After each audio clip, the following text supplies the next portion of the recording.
The morning sun sparkled on the ocean waves as the massive cruise ship cut through the Caribbean waters. But something was terribly wrong. 2 children were missing. 7-year-old twin girls, Sophia and Isabella, had vanished without a trace from their locked cabin during the night. Their parents stood on the deck, tears streaming down their faces, as crew members searched every corner of the enormous vessel. The ship's captain had just made an announcement that would forever change the lives of everyone on board. 11 months later, when a battered suitcase washed up on a remote beach thousands of miles away, the secrets it held would reveal a truth more shocking than anyone could have imagined. Sophia and Isabella Martinez were the kind of twins who finished each other's sentences and felt each other's pain. Both had long dark hair that their mother Maria braided every morning, and brown eyes that sparkled when they laughed. Their father Carlos had worked double shifts at the hospital for 2 years to save for this cruise. It was meant to celebrate the girl's 7th birthday, and Maria's recovery from a serious illness that had kept her bedridden for months. The family had driven from their home in Arizona to Miami, singing songs and playing games during the long journey. The Ocean Paradise was the largest cruise ship the family had ever seen. It stretched nearly 4 football fields long and stood as tall as a 20-story building. The ship had everything imaginable. There were water slides that twisted and turned, an arcade with hundreds of games, theaters showing movies all day, and restaurants serving food from every corner of the world. Sophia loved the ice cream parlor that had 30 different flavors. Isabella couldn't wait to try the rock climbing wall, even though it scared her a little. Their cabin was on deck 8, with a small balcony overlooking the ocean. Maria had let the girls choose their beds on the first day. Sophia picked the one nearest the window so she could see the stars at night. Isabella chose the bed closer to the bathroom because she always needed water during the night. Carlos had brought their favorite books, and Maria packed their matching purple backpacks with coloring books and crayons. The cabin was cozy and safe, with a special lock that could only be opened with their key cards. The first 3 days of the cruise were magical. The twins made friends with other children at the supervised kids club called the Dolphin Den. The counselors there were young and energetic, organizing scavenger hunts and dance parties. Sophia won a prize for finding the most items during a treasure hunt. Isabella learned to make animals from twisted balloons. They swam in the pool every afternoon, their parents watching from deck chairs nearby. At dinner, the waiters sang happy birthday when they learned it was almost the twins' special day. On the 4th night, Maria tucked the girls into bed at 9 o'clock. Like always, she read them 2 chapters from their favorite book about a magical forest. Sophia asked questions about every detail, while Isabella drew pictures of the characters in her notebook. Carlos came in to kiss them goodnight, reminding them that tomorrow they would dock at a beautiful island where they could build sandcastles on the beach. The girls were so excited they could barely close their eyes. Maria left their small dolphin nightlight on, the soft blue glow making shadows dance on the ceiling. Carlos and Maria stayed up for another hour, sitting on their balcony and watching the stars. The ocean was calm, and they could hear music from one of the ship's lounges drifting through the night air. They talked about how lucky they were, how happy the girls seemed, how this trip was worth every penny they had saved. They went to bed at 10:30, checking on the girls one more time. Both were sleeping peacefully, Isabella clutching her stuffed rabbit, Sophia with her arm hanging off the bed like always. The next morning would haunt them forever. Maria woke at 6, earlier than usual, with a strange feeling in her stomach. She looked over at the girls' beds. They were empty. The sheets were pulled back, but the beds were cold, as if they had been vacant for hours. Maria's heart began to race. She checked the bathroom, calling their names softly at first, then louder. Carlos jumped up when he heard the panic in her voice. They searched every inch of the small cabin, under the beds, in the closet, behind the shower curtain. The girls were gone. Carlos ran into the hallway while Maria checked the balcony door. It was still locked from the inside, just as they had left it. The window was sealed shut and far too small for anyone to fit through. Carlos knocked on nearby cabin doors, waking confused passengers who hadn't seen or heard anything unusual. Maria ran to the kids' club, even though it didn't open until 8. The doors were locked, the room dark and empty. Her screams echoed through the corridors as the horrible reality set in. Security arrived within minutes. The head of security, a former military officer named James Thompson, took control immediately. He radioed all crew members with a code Atom, the signal for a missing child. The ship's speakers crackled to life, asking Sophia and Isabella Martinez to come to guest services immediately. The message repeated in English, Spanish, and French. Passengers began emerging from their cabins, word spreading quickly that 2 little girls were missing. Captain Eric Anderson had been sailing for 30 years, but he had never faced anything like this. He ordered an immediate stop and reversal of the ship's course. If the girls had somehow fallen overboard, though he couldn't imagine how, they needed to search the waters they had already passed through. He called the Coast Guard and requested immediate assistance. Within an hour, helicopters were circling overhead, and smaller boats had joined the search. The ship's security team reviewed every second of footage from the hundreds of cameras positioned throughout the vessel. The cameras showed the family returning to their cabin at 9 the previous evening. Nothing unusual appeared in the hallways after that, but there was a blind spot near the service elevator, about 50 feet from their cabin. The cameras also didn't cover the crew-only areas, which made up nearly half the ship's interior. Privacy laws prevented cameras in guest cabin corridors, a policy that now seemed dangerously misguided. Every passenger and crew member became a detective. A group of retired teachers organized systematic searches of each deck. Parents held their own children closer while helping look for the twins. The ship's restaurants provided free coffee and sandwiches to anyone involved in the search. Some passengers prayed in the ship's chapel, while others stood at the railing scanning the ocean with binoculars borrowed from the ship's store. By afternoon, the FBI had been notified. The ship would dock at the nearest port in 12 hours, where a full investigation team would board. In the meantime, security officers began interviewing everyone who had interacted with the family. The kids' club counselors were questioned first. They all remembered Sophia and Isabella as sweet, happy children who played well with others. No one had noticed any adults paying unusual attention to them. Then came a disturbing discovery. The electronic lock on the Martinez cabin showed it had been opened at 3:17 a.m.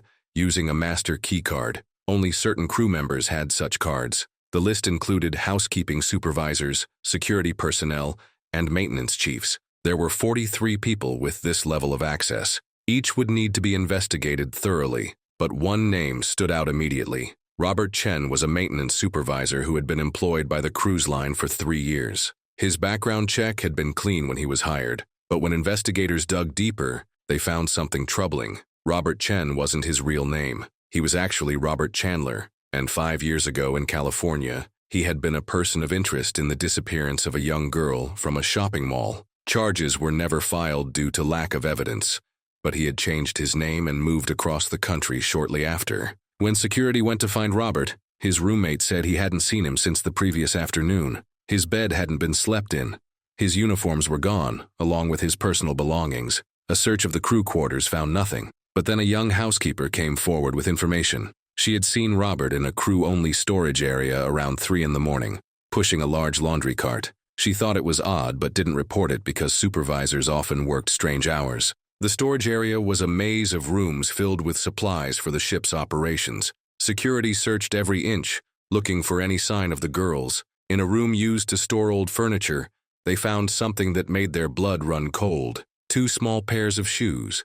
The purple sneakers Maria had bought the girls specially for the trip. Next to them was a roll of duct tape and a bottle of children's cold medicine that could cause drowsiness. But the girls themselves were nowhere to be found. The ship docked in Nassau, Bahamas, as hundreds of law enforcement officers waited on the pier. Every passenger and crew member was interviewed before being allowed to leave. The ship was searched from top to bottom, including areas passengers never saw. They checked inside air ducts, behind false walls, in every container and crate. Trained dogs were brought in to track the girls' scent. The trail led from their cabin to the service elevator, down to the storage area, then simply stopped. The investigation revealed that a small motorboat that should have been secured to the ship's maintenance deck was missing. Security footage showed nothing, as that area had a camera malfunction that hadn't been repaired. It seemed Robert had planned this carefully, studying the ship's blind spots and preparing an escape route. The boat could have taken him and the girls anywhere within a 50-mile radius before anyone noticed they were gone. Maria and Carlos were destroyed. They gave interview after interview, pleading for anyone with information to come forward. They offered everything they owned as a reward. Their families flew in from Arizona and Mexico to support them. The story dominated international news. Photos of Sophia and Isabella appeared on every screen, their matching smiles breaking hearts around the world. Someone, somewhere, had to have seen them. The search expanded across the Caribbean. Every island, every port, every beach was alerted. Interpol got involved, spreading the alert to Central and South America. Tips flooded in, but none led anywhere. Someone reported seeing a man with 2 girls at an airport in Honduras, but security footage showed it was a different family. Another tip placed them in Cuba, but the Cuban authorities found nothing. 3 weeks after the disappearance, investigators made another discovery. Robert Chen, or Chandler, hadn't acted alone. Phone records from the ship showed he had been in regular contact with someone in the Bahamas. The number belonged to a woman named Patricia Walsh, who ran a small guest house on a remote island. When police arrived to question her, they found the guest house abandoned. Neighbors said Patricia had left suddenly with a man and 2 children, loading supplies onto a boat in the middle of the night. Patricia Walsh had her own dark history. She had lost custody of her daughter 10 years earlier, due to neglect and mental health issues. Friends described her as someone who never got over the loss, who talked constantly about getting her child back or finding new children to raise. She had met Robert through an online forum for people who felt wronged by the justice system. Their conversations, recovered from archived messages, showed months of planning. The trail led to a series of small islands in the Exumas, a chain of mostly uninhabited cays in the Bahamas. Search teams faced enormous challenges. There were hundreds of islands, many accessible only by boat. Some had caves and hidden coves where someone could hide indefinitely. The weather turned bad, with tropical storms making air searches impossible. Every day that passed reduced the chances of finding the girls safe. Back on the Ocean Paradise, which remained docked while the investigation continued, other disturbing facts emerged. Several crew members admitted they had seen Robert acting strangely in the weeks before the disappearance. He had been asking questions about passengers, particularly families with young children. He had accessed areas of the ship outside his normal duties, but cruise ship culture discouraged reporting colleagues, and everyone assumed he was just being thorough in his work. The cruise line faced intense scrutiny. How had someone with a suspicious past been hired? Why were there so many camera blind spots? How could 2 children vanish from a locked room? Lawsuits were filed. New regulations were proposed. The entire industry scrambled to implement better security measures, but none of that helped find Sophia and Isabella. Months passed with no solid leads. The official search was scaled back, though the FBI kept agents on the case. Maria and Carlos refused to give up. They sold their house to fund private investigators. They traveled throughout the Caribbean, showing photos to fishermen, shop owners, anyone who might have seen their daughters. They learned basic words in French and Dutch to communicate in different islands. Their marriage strained under the pressure, but they stayed together, united by hope and grief. The girl's 7th birthday came and went. Maria baked a cake anyway, placing it on a table with 2 empty chairs. Their elementary school in Arizona held a vigil, students releasing purple balloons into the sky. The teacher kept their desks exactly as they left them, with their names on tags and their unfinished art projects in the drawers. Classmates wrote letters to the twins, storing them in a box for when they came home. Then, 11 months after the disappearance, something extraordinary happened. Hurricane Marcus had just passed through the southern Bahamas, churning up the ocean and rearranging entire beaches. On a remote stretch of Long Island, a fisherman named William Davis was checking his boat for storm damage when he noticed debris scattered along the shore. Among the usual storm wreckage was a small, waterlogged suitcase tangled in seaweed. William almost ignored it, but something made him pull it free from the tangled mess. The suitcase was child-sized, with faded princess stickers barely visible on its surface. The zippers were rusted, but he managed to force them open. Inside, protected by a plastic lining, were items that made him immediately call the police. 2 matching purple dresses, the kind little girls might wear to a party. 2 pairs of sandals with butterflies on the straps. A photograph in a sealed bag showing 2 young girls with dark hair and bright smiles. But the most important discovery was a smartphone in a waterproof case. The phone was dead,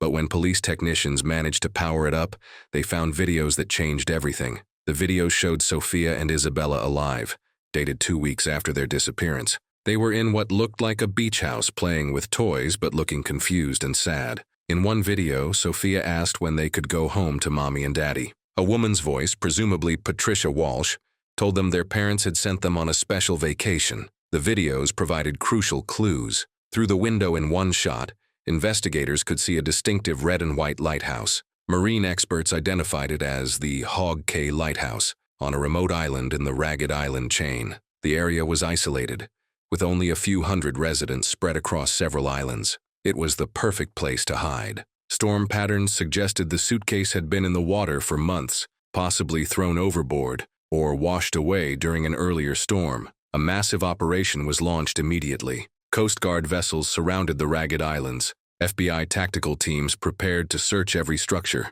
Local fishing guides who knew the waters volunteered to help. The operation had to be coordinated perfectly. If Robert and Patricia learned authorities were coming, they might run, or worse, harm the girls. Everyone involved knew this might be the only chance to bring Sophia and Isabella home. The search focused on an abandoned resort on Raccoon Cay that had closed years earlier after hurricane damage. Satellite images showed signs of recent activity, including boats anchored nearby and laundry hanging on lines. A reconnaissance drone confirmed 2 adults and 2 children were present.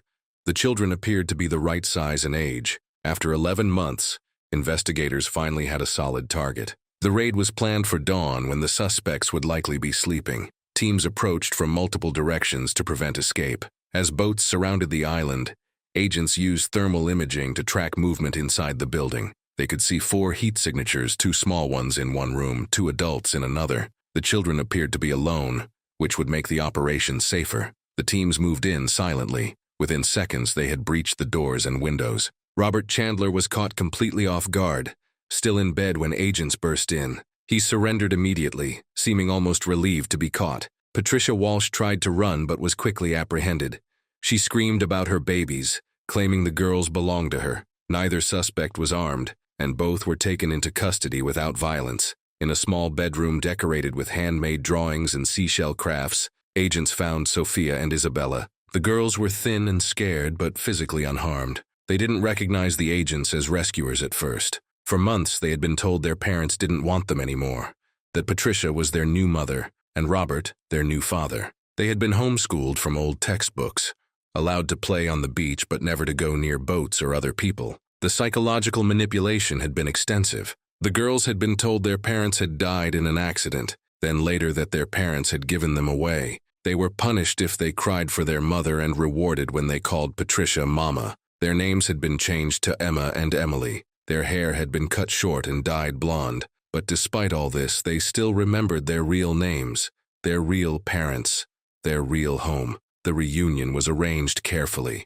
Psychologists warned that the girls might not react as expected after such prolonged manipulation. Maria and Carlos were prepared for rejection, for confusion, for anger. But when Sophia saw her mother, she ran into her arms, crying. Isabella held back for a moment, then joined them. The family held each other for an hour, not speaking, just crying and holding tight. The girls kept touching their parents' faces, as if making sure they were real. The story that emerged during interrogations was disturbing. Robert and Patricia had been planning to steal children for over a year. They had worked on several cruise ships, looking for the perfect opportunity. They chose Sophia and Isabella because they were twins, matching Patricia's delusion about the daughters she believed the system had stolen from her. The cabin's location, the camera blind spots, the family's routine, everything had been studied and planned. They had used a sophisticated gas to sedate Maria and Carlos, pumping it through the air conditioning vent. The parents never woke up as Robert entered with his master key and carried out the sleeping girls. He had hidden them in a laundry cart, just as the housekeeper had seen, then transferred them to the stolen motorboat. Patricia had been waiting at a predetermined location. They had enough supplies to stay hidden for years, moving between abandoned properties on remote islands. The suitcase had been thrown overboard during a panic when they thought a Coast Guard plane had spotted them. They didn't realize it would float and eventually wash ashore. They had become increasingly paranoid, rarely leaving their hiding spots, teaching the girls that the outside world was dangerous. The hurricane that revealed the suitcase had also damaged their boat, trapping them on the island where they were finally caught. Robert Chandler and Patricia Walsh were charged with kidnapping, child endangerment, false imprisonment, and numerous other crimes. During the trial, Patricia's mental illness became apparent. She truly believed she was saving the girls, giving them a better life. Robert claimed he had been trying to help Patricia, that he had fallen in love with her and couldn't refuse her plan. Neither showed real remorse. Both received life sentences without possibility of parole. The cruise industry underwent massive reforms. Every crew member now faced extensive background checks with international verification. Cameras were installed in all hallways, with footage monitored continuously. Children received GPS tracking bracelets that would alert security if they left designated areas. Some critics called the measures excessive, turning cruise ships into floating prisons, but most parents welcomed anything that might prevent another family's nightmare. Sophia and Isabella faced a long recovery. They had nightmares about being taken again. They were afraid to sleep in separate rooms. They couldn't be away from their parents without panic. But children are resilient, and with therapy, love, and time, they began to heal. They returned to school gradually, first for an hour a day, then longer. They made friends again, though they were nervous around strangers. The Martinez family became advocates for missing children. They knew their story was rare, that most missing children don't come home. They established a foundation to help other families, providing resources for searches and supporting better alert systems. They testified before Congress about the need for international cooperation in child recovery cases. Their pain had found purpose in helping others avoid the same fate. The small community in Arizona embraced the family's return. Neighbors organized meal deliveries so Maria could focus on the girls. The school provided extra counselors and modified schedules. The local church held special prayers of thanksgiving. Everyone understood the family needed time and space to heal, but also support and connection. The twins were no longer just Sophia and Isabella. They were symbols of hope, proof that miracles could happen. 5 years have passed since that terrible morning on the cruise ship. Sophia and Isabella are now 12, dealing with the normal challenges of middle school along with their unique history. They play soccer and take art classes. Sophia wants to be a marine biologist, inspired by the ocean that both took her and returned her. Isabella dreams of becoming a teacher, helping other children learn and grow. They still have bad days, moments when the memories overwhelm them, but the bad days become fewer as time passes. Maria and Carlos learn to live with the constant fear that comes from nearly losing everything. They struggle with being overprotective, knowing their daughters need freedom to grow. They attend therapy as a family and individually, working through trauma that will never fully disappear. Their marriage, tested by unimaginable stress, emerged stronger. They had another child, a boy they named Gabriel, who brings new joy while never replacing what was almost lost. The Ocean Paradise was eventually sold and renamed, but its story follows the ship. Crew members who worked during that time still gather occasionally, bonded by the shared experience. Some left the cruise industry entirely, unable to shake the memory. Others became the most vigilant security officers in the fleet, determined to prevent any repeat. The ship's former captain, Eric Anderson, retired early, haunted by questions about what he could have done differently. The suitcase that solved the case sits in an FBI facility, evidence of a crime, but also of incredible luck. If not for Hurricane Marcus, if not for William Davis checking his boat, if not for the waterproof cases protecting the phone, Sophia and Isabella might never have been found. Sometimes the smallest details change everything. Sometimes the ocean gives back what it takes. Sometimes families broken apart find their way back together. Today, when the Martinez family tells their story, they emphasize not the darkness but the light. The thousands of people who searched, the investigators who never gave up, the strangers who prayed and donated and hoped. They talk about the strength found in community, the power of refusing to surrender hope. They know their happy ending is rare, but they also know it wouldn't have happened without the effort of so many good people. The twins themselves remember less than might be expected. The mind protects children from trauma, blurring the worst memories while preserving the good. They remember the beach, where they were held as pretty but lonely. They remember missing their parents but being told they would understand when they were older. They remember the day the agents came as scary then wonderful, the moment they realized they were going home. Their story changed laws, improved security, and possibly prevented other tragedies. But for Sophia and Isabella, it's simply part of who they are. They are survivors who don't see themselves as victims. They are sisters who protected each other through the worst experience imaginable. They are daughters who came home against all odds. They are living proof that love is stronger than evil, that families separated by cruelty can be reunited by determination. The cruise industry continues to operate, taking millions of passengers on dream vacations every year. The vast majority have wonderful experiences, creating memories to last a lifetime. But everyone who boards a ship now benefits from the lessons learned from Sophia and Isabella's case. Every parent who tucks their children into their cabin beds can feel a little more secure. Every crew member knows the importance of vigilance. Every captain understands that safety must come before all else. If this story touched your heart, please subscribe to hear more about cases that changed lives and industries forever. Share this video with others who need to remember that even in the darkest moments, hope survives. These stories matter because they remind us to protect the innocent, to never give up searching for the lost, and to value every moment with our loved ones. Thank you for watching. And remember that miracles do happen when people refuse to stop believing.